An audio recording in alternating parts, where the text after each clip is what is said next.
Hey everyone, welcome back to my sweaty face. We're going to get back into that engine bay and finish getting the area cleaned off so we can get that new oil cooler seal in.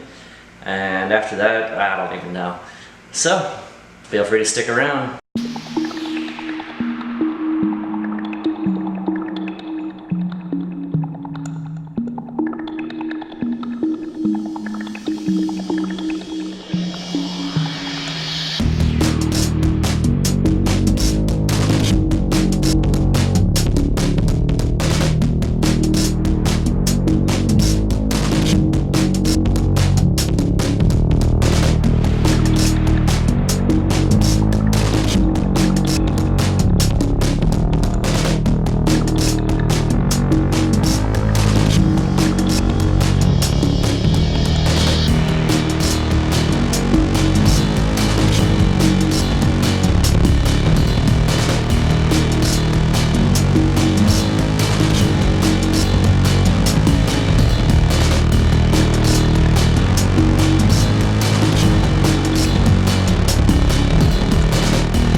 Alright, I just decided I want to, so I'm going to pull the radiator.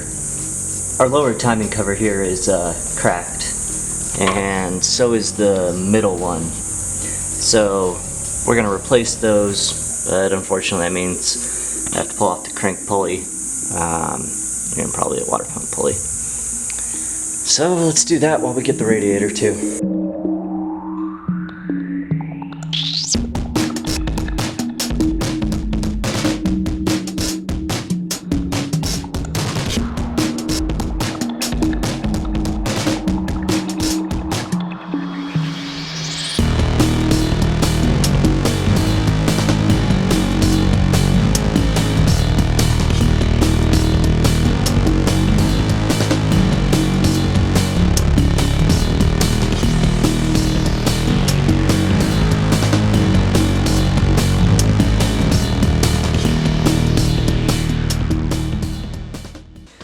Alright, I think this is the best view we can get right now, that I have those lower and middle timing covers off. So lower was there, middle one was over here.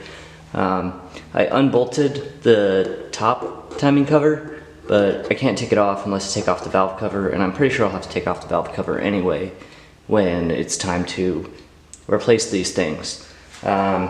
One, you can notice the insane amount of buildup in there that shouldn't be like that at all. And another thing is all of these little metal pins, I believe, are built into these timing covers, so those shouldn't be stuck in there. They're not threaded, so they're just little metal sleeves, and I think I'll just grab some pliers here. I think that everything was just tightened too much to where those stuck in there. So pull those out. One there, one there. I think all the others came out. Yeah. So these timing covers were just over tightened, which led them to break and actually pop back out more than they would if they were under tightened. Pull up now and show you the lower timing cover. So what happened with this is that right there is where the crank pulley wore through the whole cover. I guess to really go any further than this, I will have to take off the valve cover, and then we should be able to get in there, look at our timing. Overall, just based on how much crap is in there, I think I'm going to be replacing the timing and probably water pump just to get it out of the way and make sure that this thing is solid for a long time to come.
today I'm gonna start with moving the coolant overflow tank, or removing it for now so I can clean in there. These wires just come out like that since they're for the front, and I'll look into this stuff and determine where I'm gonna go from there.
Alright, we've got everything cut and pulled back.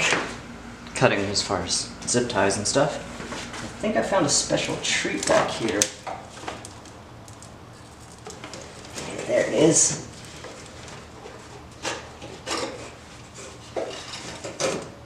Free tools, guys. That is rusty.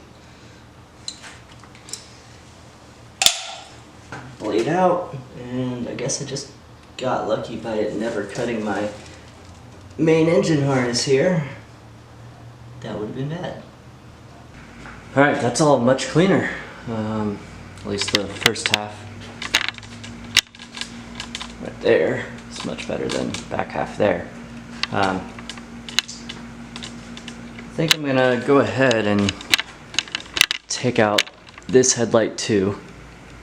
And I think I might move the horn, just because that'll be the last thing that's actually running across the front. And I can just put it like, I don't know, right there, around the fender-ish. Camera cut out, but I did get that headlight out. I forgot that the hood prop was attached to it. So, wood. Now we're gonna get in here and pull some of these wires back. There's not many. And clean up.